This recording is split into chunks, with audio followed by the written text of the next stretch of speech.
तर नमस्कार मंडळी.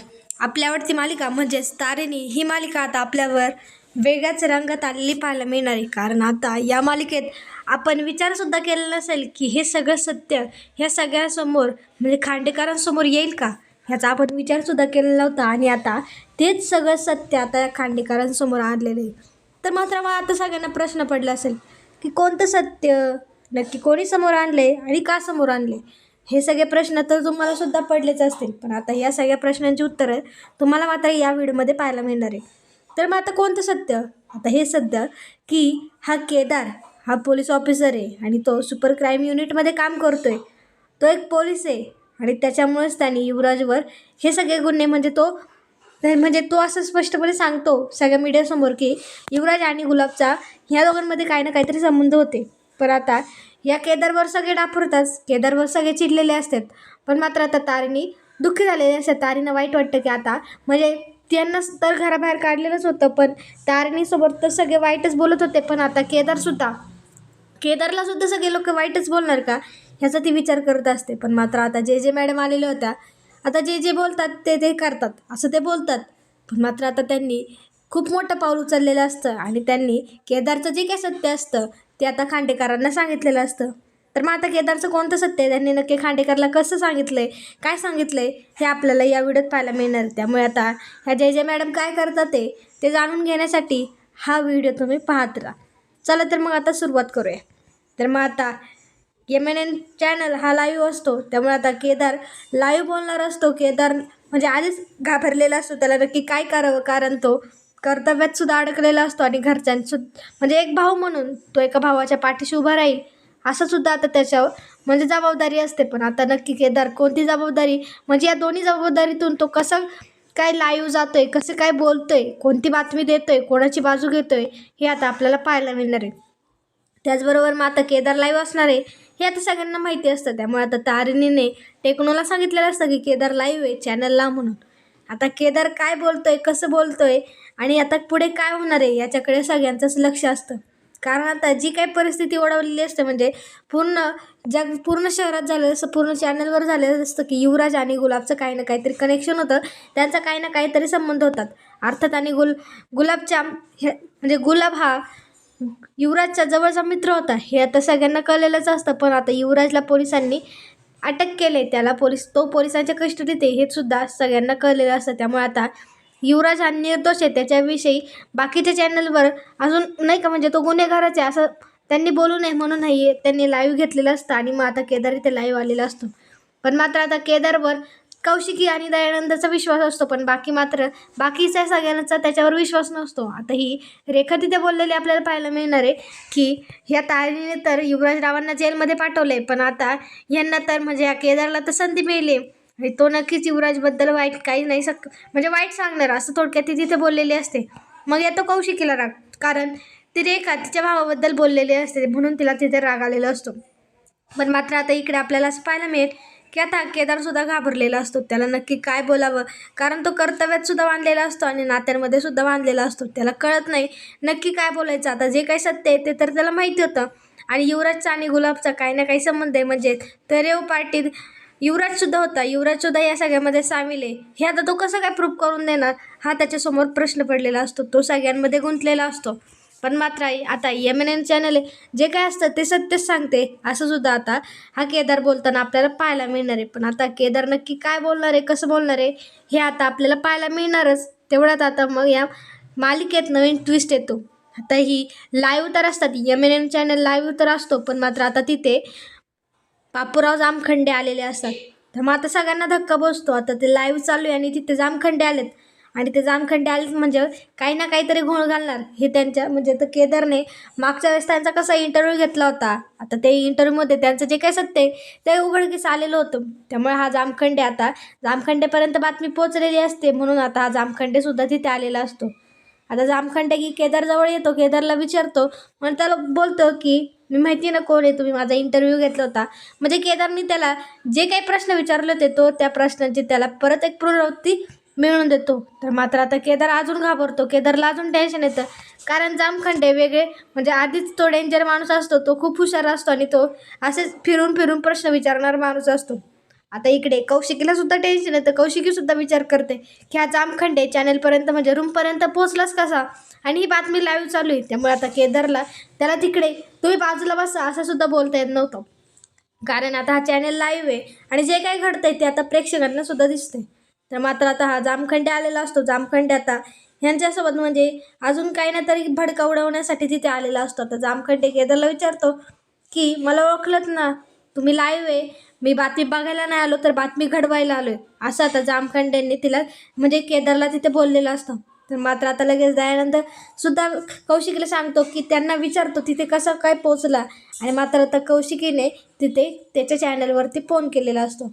आता ती तिला सांगते की तो जामखंडे इथपर्यंत म्हणजे तिथपर्यंत कसा काय पोचला, सिक्युरिटी काय करत होती. पण मात्र आता हे सगळे आता लाईव्ह होते, त्यामुळे आता कामाच्या गडबडीत कोणी लक्षच दिलं नाही आणि जामखंडे तिथपर्यंत कसं काय पोचतं हे कोणालाच कळलं नव्हतं, म्हणजे कोणालाच कळत नाही. पण मात्र आता तिकडे आता जामखंडे केदारला काय प्रश्न विचारणार, केदारशी कसं काय बोलणार, हे आता आपल्याला पाहायला मिळणार आहे. आता केदार घाबरलेला असतो, पण कौशिकीने इकडे सांगितलेलं असतं की केदार तू त्यांच्या प्रश्नाची एकदम जबाबदारी उत्तर दे, आणि त्यांना असं वाटलं पाहिजे हा कॉन्फिडंटली म्हणजे आत्मविश्वासाने तू त्यांना उत्तर दे, असं आता तिकडे कौशिकीने सांगितलेलं असतं. आता इकडे तारणीसुद्धा घाबरलेले असते, कारण हा जामखंडे काही ना काहीतरी आग घालणार आणि केदार म्हणजे केदार आधीच घाबरलेला असतो. तो इतक्या सगळ्या नात्यांमध्ये कर्तव्यांमध्ये गुंतलेला असतो, त्याला काय करावं आधीच कळत नव्हतं. पण मात्र आता इकडे जामखंडे आलेला असतो. आता सगळेच घाबरलेले असतात. आता सगळ्यांचं लक्ष मात्र केदारच्या बोलण्याकडे असतं. तर मात्र आता केदार काय बोलतोय हे सगळे म्हणजे केदार काय बोलतोय हे सगळ्यांचं लक्ष केदारकडे असतं. तर केदारला सुद्धा जबाबदारीने बोलावंच लागतं, सत्य बोलावंच लागतं, कारण MNN चॅनल हा कायम सत्यच सांगत असतो, असं त्यांचं ब्रीदवाक्य असतं. त्यामुळे आता हा जामखंडे कसा इंटरव्ह्यू घेतो केदारचा हे आता आपल्याला पाहायला मिळणार आहे. तर मग आता तो खुर्चीवर बसतो, केदारला सुद्धा खुर्चीवर बसवताना आपल्याला पाहायला मिळणार आहे. तर मग हा जामखंडे आता त्याच्या प्रश्नाला सुरुवात करतो. आता तो एक एक प्रश्न केदारला विचारत असतो. केदारसुद्धा हुशार असतो. केदारला तो विचारतो की तुमचा युवराज म्हणजे तुमचे बंधू आणि गुलाब तो मोठा गुन्हेगार आहे, यांच्यात काय संबंध होते का, आणि ते दोघे मित्र होते का, रेव पार्टीत तुमचा भाऊसुद्धा सामील होता का, अशा बऱ्याचशा प्रश्नांनी केदारला त्याने गुंतवून ठेवलेलं असतं. आता केदारने एक शब्दही बोललेला नसतो, कारण तो आधीच घाबरलेला असतो आणि हा जामखंडे त्याला खूप काही प्रश्न विचारत असतो. त्यामुळे केदार तर गप्पच असतो. पण मात्र आता इकडे घरच्यांची सगळ्यांची धांदळ उडलेली असते. सगळ्यांचा फोकस हा फक्त केदारच्या बोलण्याकडेच असतो. पण केदार आता नक्की काय बोलणार आता ते त्याला सुद्धा माहिती नसतं, म्हणजे त्याला सुद्धा कळत नसतं की आता नक्की तो काय बोलणार आहे. पण मात्र आता बापूराव जामखंडेंनी त्यांना म्हणजे केदारला गोंधळूनच ठेवलेलं असतं आणि त्यांनी बरेचसे प्रश्न असे केदारला विचारलेले असतात. तो केदारला विचारतो की तुझा भाऊ म्हणजे तुमचे बंधू युवराज खांडेकर आणि गुलाबचं काही कनेक्शन होतं का, त्यांचे काही संबंध होते का, असं सुद्धा आता त्याने केदारला विचारलेलं असतं. तर मात्र आता केदार दोन्ही म्हणजे कर्तव्यात सुद्धा मानलेला असतो, नात्यात सुद्धा मानलेला असतो. त्यामुळे तो बोलतो की हो संबंध होते म्हणून. आता त्याला खोटंसुद्धा बोलता येत नव्हतं. त्यामुळे आता केदारने सगळं जे काय बोलणार तो सत्यच बोलणार असं आता त्याने ठामपणे निश्चय केलेला असतो.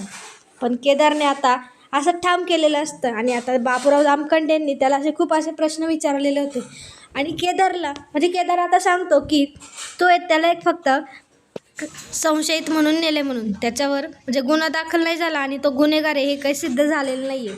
पण गुलाबचा आणि त्याचं संबंध होते, त्यांचं काही ना काहीतरी कनेक्शन होतं असं आता तिथे केदारने त्याला ठामपणे सांगितलेलं असतं.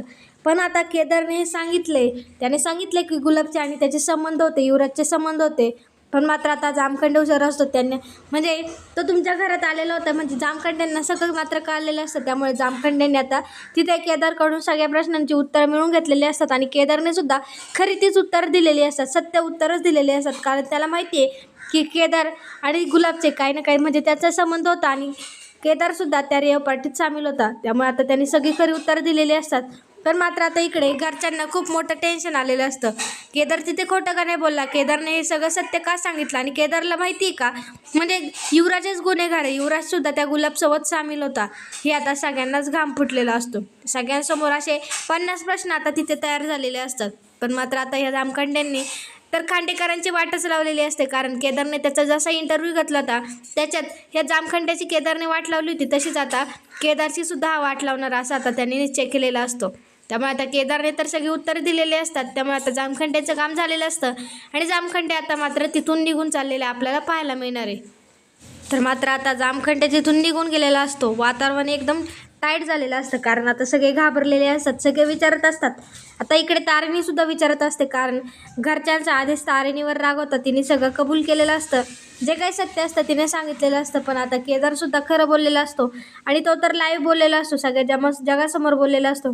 त्यामुळे आता घरातले सगळेच केदारवर चिडले असतील, त्याच्यावर रागवलेले असतील, हे 100% तिथे तारिणी विचार करत असते. पण मात्र आता घरीसुद्धा वातावरण खूप तणावात असतं, खूप असं डेंजर असतं, खूप भयानक असतं. आणि आता ही पद्मिनी खूपच चिडलेली असते. आता पद्मिनी दयानंद आणि कौशिकीला ओरडते की तुम्हीच ही जबाबदारी त्या केदारकडे दिली होती आणि ती त्याने म्हणजे त्या संधीचं त्याने सोनं केलं आणि तीच जबाबदारी त्याने साधली, तीच संधी त्याने साधली आणि त्याने आता सगळं युवराज हाच गुन्हेगार आहे असं आता त्याने सिद्ध करून टाकले. म्हणून त्याला काय माहिती युवराज गुन्हेगार आहे आणि त्याने काय स्वतःच्या डोळ्याने पाहिले का, असं आता पद्मिनी खूप चिडलेली असते. पद्मिनीने आता दयानंद आणि कौशिकीचे कान भरून दिलेले आपल्याला पाहायला मिळणार आहे.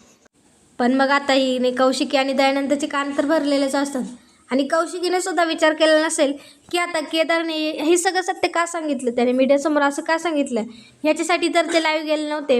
मान्य आहे म्हणजे तिथे जामखंडे आले होते, त्यांनी वेगळे म्हणजे उलटे सुलटे प्रश्न विचारले, पण केदारने मात्र सत्य सांगायला नव्हतं पाहिजे असं आता तिने म्हणजे विचार केलेला असतो. आणि तिने या सगळ्याच्या नादात रागात केदारला कॉल करते. आता तीसुद्धा केदारवर चिडलेली होती, त्यामुळे आता केदारला तो तिथे आहे जसा आहे तसंच आता तिने केदारला तर घरी बोलवलेलं असतं. कारण आता या सगळ्यांची प्रश्नांच्या उत्तरं देऊन आता ही कौशिकी म्हणजे तिलासुद्धा कळतं आहे की नक्की ती स्वतः काय उत्तर देणार. त्यामुळे आता तिने तिथे केदारला बोलवलेलं आपल्याला पाहायला मिळणार आहे. त्याचबरोबर मग आता आपल्याला असं पाहायला मिळणार आहे की इथं तारिणीसुद्धा तिथे टेन्शनमध्ये असते, त्या आश्रमामध्ये असते, त्यांचा जो एरिया असतो तिथे ती असते, सगळे आता ऑफिसर तिथेच असतात. आणि तेव्हा मात्र आता ही जे मॅडम तिथे पोचलेली आपल्याला पाहायला मिळणार आहे. तर मग आता तारिणी टेन्शनमध्ये असते. तारिणी आणि सगळेजण केदारबद्दल बोलत असतात. केदारला आता सगळ्यांच्या प्रश्नांसमोर म्हणजे प्रश्नांची उत्तर तो कसं काय देणार सगळ्यांसमोर, त्याला तिथे जावं लागेल आणि तो सगळ्यांना तोंड कसं दाखवणार, तो कशी काय प्रश्नांची उत्तर देणार, हे सगळ्यांचं टेन्शन आता इथे तारिणीसुद्धा पडलेलं असतं.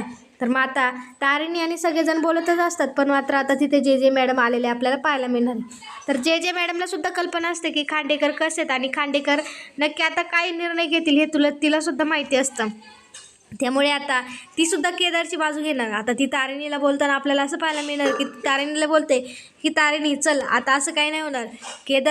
केदारला खूप जण असं सगळं बोलतात ना केदारला म्हणजे केदारची सगळ्यांनी चव घालवली. पण मात्र आता केदारला कोणी काय बोलणार नाही आणि त्याला कोणी वाईट बोलणार नाही, त्याच्यावर कोणी रागवणार नाही. पण मात्र आता ही जे मॅडम काय करते नक्की त्यांचा प्लॅन काय हे तारिणीला कळत नसतं. तर मग आता तारिणीला त्या बोलतात की केदारवर कोणी रागवणार नाही, त्याला काही करणार नाही, तू माझ्यासोबत चल म्हणून चल खांडेकरांच्या घरी, ती असं बोलते. पण मात्र आता तारिणी बोलते की नाही आपण जर एकत्र गेलो तर संशय येईल सगळ्यांना, त्यामुळे मी जाते मग तुम्ही या असं आता ती त्यांना बोलत असते. तर मात्र आता तारिणी खांडेकरांच्या इथे पोचलेली असते. ती पोचतेच तोपर्यंत आता तिथे जे मॅडमसुद्धा आलेले असतात आणि ते केदारला घेऊन येतात. आता केदारला तर सगळ्यांनी प्रश्नांच्या घेरात गुंतवलेलंच असतं. एक जण सगळे आता केदारला प्रश्न विचारताना आपल्याला पाहायला मिळणार आहे. पण आता तिथे जे मॅडम आलेले असतात. आता जे मॅडमनी जशी युवराजला अटक करण्यासाठी एंट्री मारलेली असते तसेच आता त्यांनी इथेसुद्धा आता एंट्री मारलेली आपल्याला पाहायला मिळणार आहे. तर मग आता जे मॅडम तर आलेल्याच असतात. आता जे मॅडम येतात त्यामुळे आता सगळ्यांनाच धक्का बसतो की ह्या परत कशाला आल्या आणि ह्या आता कशाची चौकशी करणार आहे. इथे तर आता सगळ्यांना प्रश्न पडलेला आपल्याला पाहायलाच मिळणार आहे. पण आता जे मॅडमनी जे काही सत्य असतं ते आता सांगण्याचा प्रयत्न केलेला असतो. आता सगळे तरी तिथे केदारला प्रश्न विचारत असतात आणि केदार कोण आहे हे फक्त आता त्यांना म्हणजे त्यांच्या टीमलाच माहिती होतं. त्यामुळे आता त्या तिथे केदारचं जे काही सत्य आहे ते आता तिथे ते बोलणार म्हणजे उघडकीस करणार असतात. तर मात्र आता ती वेळ आलेली असते. केदारचं जे काही सत्य आहे ते आता सगळ्यांना कळण्याची वेळ आलेली असते. केदारला तर सगळेच बोलत होते हे तर आपल्याला पण माहिती आहे. पण मग आता तिथे जे मॅडम आलेले असतात, जे मॅडम येतात त्यामुळे आता सगळे गप्प झालेले असते. आणि त्या मग आता केदारला बोलताना आपल्याला असं पाहायला मिळणार आहे की केदार तू काय या सगळ्यांची बोलणी ऐकून घेतोय, जे काही सत्य आहे तू या सगळ्यांना सांग म्हणून आणि तू तुझी ओळख आता सगळ्यांसमोर रिव्हील कर. आता खरं ती गरज आहे, कारण आता तू जे काही बोलतोय ते सत्य आहे आणि सत्याच्या विरोधात कोणी असलेलं मला आवडत नाही. आता जे मॅडम जे बोलतात ते करतात. त्यामुळे आता त्यांनी केदारची आयडेंटिटी रिव्हील केलेली असते. त्या केदारला ऑर्डर देतात आणि केदारने मात्र आता त्याची जी काही आयडेंटिटी असते ती आता त्याने तिथे रिव्हील केलेली असते. आणि तो आता तिथे सांगतो की मॅम म्हणजे तो जसं पोलीस सांगतात त्यांची ओळख काय, त्यांचं नाव काय, ते तसं आता तिथे केदारने सगळ्यांसमोर सांगितलेलं असतं. आता ते केदार तिथे बोलतो की मी सुपर क्राईम युनिटमध्ये काम करतो, मी एक पोलीस ऑफिसर आहे आणि हा केदार देवकी. तर मग आता त्याने सगळं सांगितलेलं असतं. पण मात्र आता जेव्हा सगळ्यांना कळतं की केदार एक पोलीस ऑफिसर आहे आणि त्यानेच ह्या युवराजला आणि गुलाबला समोरासमोर पाहिलं होतं आणि ह्या म्हणजे जे काही सगळ्यांनी ऑफिसमध्ये तोच एक ऑफिसर होता की त्याने गुलाबला पकडलेलं होतं, तो सुद्धा या पोलिसांमध्ये सामील होता. त्यानेच हे सगळं प्रकरण सगळ्यांसमोर आणले, गुलाबला त्याने पकडले. आता सगळ्यांसमोर आता केदारची जी काही आयडेंटिटी असते ती रिव्हील झालेली असते, पण आता ती मात्र जे मॅडमने केलेली असते. तर मात्र आता सगळ्यांना धक्का बसतो की काय केदार पोलीस आहे आणि केदारने त्याच्या भावाला पकडले, म्हणजे त्याचा भाव गुन्हेगार आहे हे आता केदारला माहिती असतं. आता सगळ्यांसमोर तर केदारची आयडेंटिटी रिव्हील झालेलीच असते, सगळ्यांना कळलेलंच असतं की केदार एक स्पेशल क्राईम युनिटचा पोलीस ऑफिसर आहे. तर मात्र आता सगळ्यांना धक्का बसलेला असतो. म्हणजे आता त्यांना खरंच वाटतं की हा गुलाबसोबत होता, म्हणजे युवराज गुलाबसोबत होता, युवराजचे आणि गुलाबचे काही ना काहीतरी संबंध होते. पण आता जे मॅडम तिथे आलेले असतात आणि जे मॅडमने आता केदारची आयडेंटिटी तिथे रिव्हील केलेली आपल्याला पाहायला मिळणार आहे. पण आता त्यानंतर काय होतं आणि सगळे आता केदारला कोणते प्रश्न विचारणार आणि मात्र आता केदार तिथे स्वतःचा भाऊ कसा आहे आणि म्हणजे युवराज हा गुलाबला मिळालेला होता आणि युवराजचा हात त्या पार्टीतसुद्धा होता, हे आता सगळ्यांना सांगेल का, हे आता आपल्याला पुढील भागात पाहायला मिळणार आहे. त्यामुळे पुढील भाग पाहायला विसरू नका आणि आजचा व्हिडिओ जर आवडला असेल तर लाईक कमेंट शेअर करायला विसरू नका आणि आपल्या चॅनलला नक्कीच सबस्क्राईब करा. धन्यवाद.